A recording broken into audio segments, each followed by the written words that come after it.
I'm going to kill her. Not metaphorically. Not eventually. Literally. With my bare hands. That is the exact thought running through my head as I stand in front of my mirror, tugging on a dress I absolutely would not be wearing if I had any choice in the matter. Just one drink, she said. He's harmless, she said. You'll thank me later, she said. I will not. I will strangle her. My best friend, Clara, has been trying to set me up for years. Years. Every phase of my life apparently requires a man she's pre-approved. Men who are stable, nice, and worst of all, low drama. Men who think seasoning is optional and excitement is a personality flaw. Tonight's victim, my victim, is named Daniel. 34. Financial analyst. Divorced but amicable. Likes hiking, documentaries, and meal prepping. I know all of this because Clara texted me a bullet point list like she was pitching a product she was overconfident about. I stare at my phone as it buzzes again. Clara, are you there yet? Me. I hate you. Clara, you always say that before you meet the good ones. I scoff. The good ones don't get introduced with apologies. The bar is dim, cozy, and painfully neutral.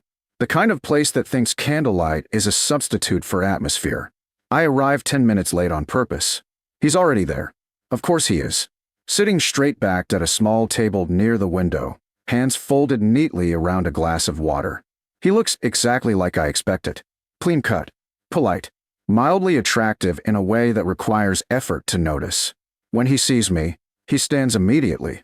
Hi, he says, smiling earnestly. You must be. Yes, I interrupt, already sitting. It's me. He blinks, then laughs politely. Right? I'm Daniel. I nod. I know. Awkward silence. It begins.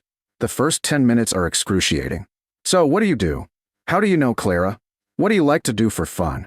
He answers carefully, thoughtfully, like every word is being evaluated for correctness.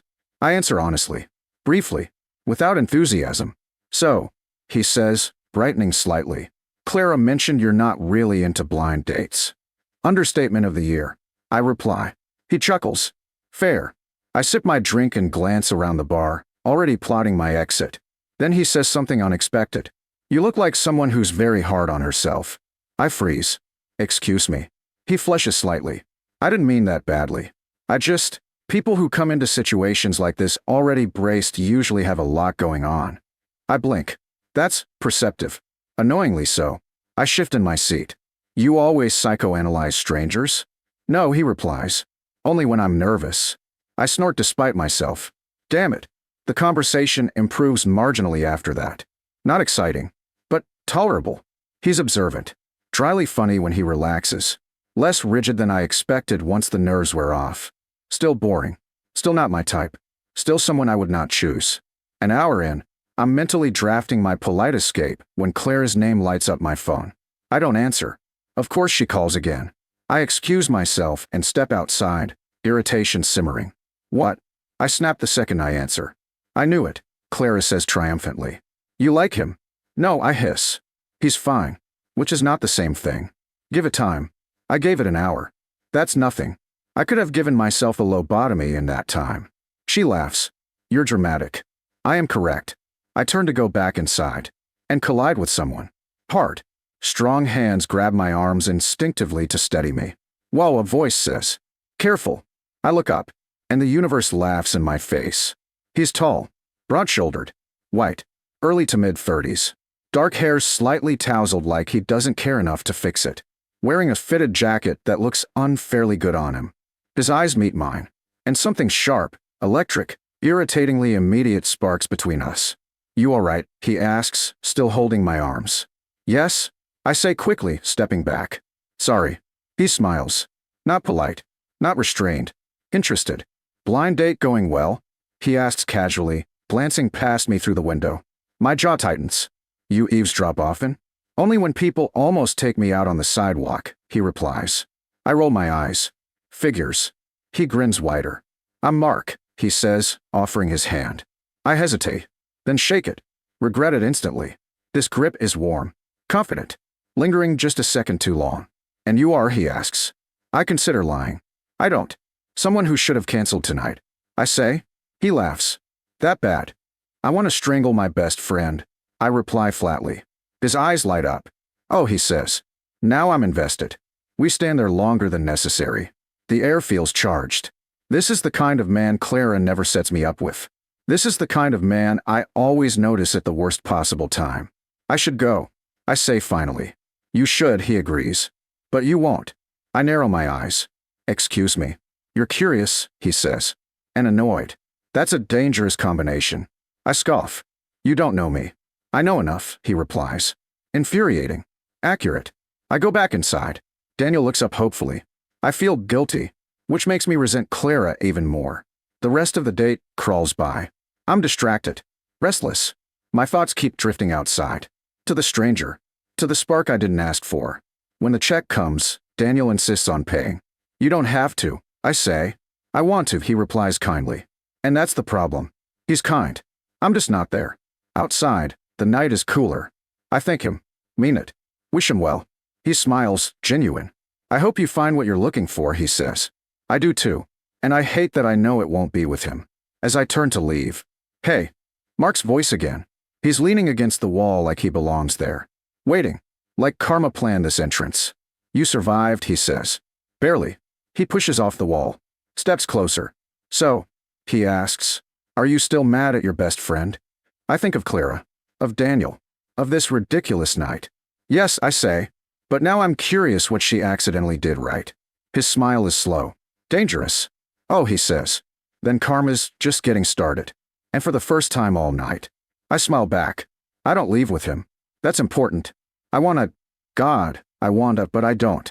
Because I am not the kind of woman who abandons a perfectly decent blind date for a stranger on a sidewalk. I am also not the kind of woman who stops thinking about that stranger for the rest of the night. I get home, kick off my shoes, and collapse onto my couch like I've survived something emotionally athletic. My phone lights up almost immediately. Clara, so? I stare at the screen, jaw tight. Me. I hope your pillow is always warm. Clara. That's not an answer. Me. Daniel was fine. Clara. Fine is progress. Me. I met someone outside the bar. Clara. Clara what? I hesitate, then type. Me tall. Annoying. Smug smile. Zero involvement from you. Clara. I hate him already. I smile despite myself. I expect that to be the end of it. A funny story. A moment of chemistry that goes nowhere. Karma teasing me and then vanishing like it always does. Except karma, apparently, has commitment issues. 2 days later, I'm at the grocery store. I'm standing in front of the pasta aisle, aggressively judging a box of linguine like it personally wronged me, when I hear a familiar voice behind me. You look like you're about to fight cards. I close my eyes. Please be a hallucination. Please. I turn slowly. Mark is standing there with a basket hooked over his arm, dressed casually. Dark jeans, fitted t-shirt, hair still infuriatingly effortless. He grins like this is fate. I stare like it's a threat. You're kidding, I say. God, I hope not, he replies. I already told myself I'd regret not asking for your number. I blink. You followed me? No, he says quickly. That would be creepy.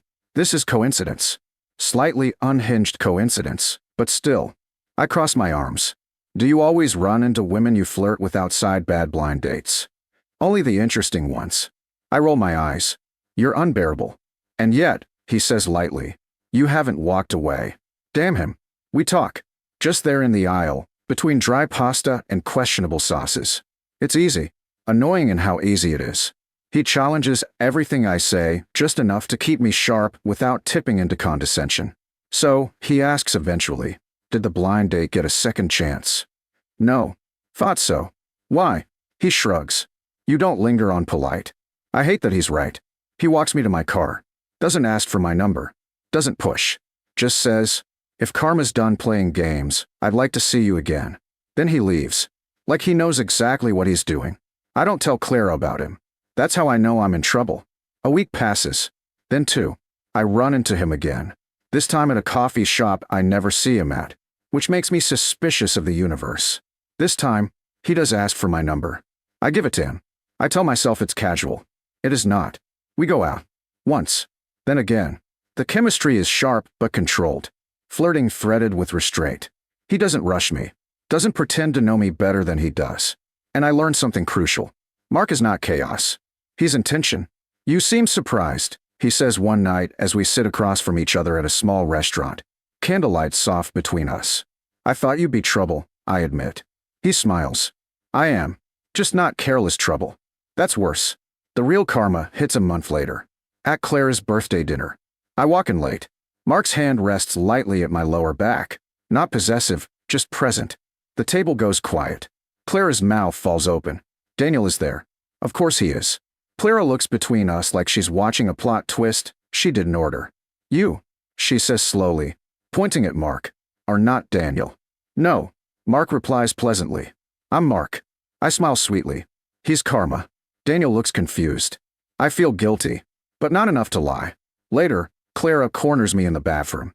You met him on the sidewalk, she hisses. I told you. You could have canceled. I tried. She narrows her eyes. I set you up with a good man. You did, I say gently. Just not the right one. She exhales, then smirks. I hate that you're right. Daniel handles it with grace. That hurts more than if he'd been awful. I apologize. Properly. He smiles sadly. At least I know it wasn't me. I hope he finds someone perfect. Mark doesn't gloat. That's important too. He just squeezes my hand under the table when he senses my discomfort. You okay? He murmurs. Yes, I whisper. Just consequences. He smiles. Those usually mean you did something real. The ending isn't dramatic. No grand gestures. No declarations shouted into the night. Just a slow realization that karma didn't punish me. It redirected me. One evening, months later, Clara leans over with a glass of wine and sighs dramatically. I still can't believe you almost canceled that date. I know. You would have missed him. I glance at Mark across the room, laughing with someone, eyes flicking to me like a reflex. I almost missed myself, I admit. She smiles. Next time I force you on a blind date, you're listening. I laugh. Never. Mark kisses me later, slow and deliberate, like he understands exactly what that night changed. You still mad at your best friend? He asks against my lips. I grin. No. Good. Because, I add, apparently she has terrible judgment, but excellent karma. He laughs. And this time, so do I.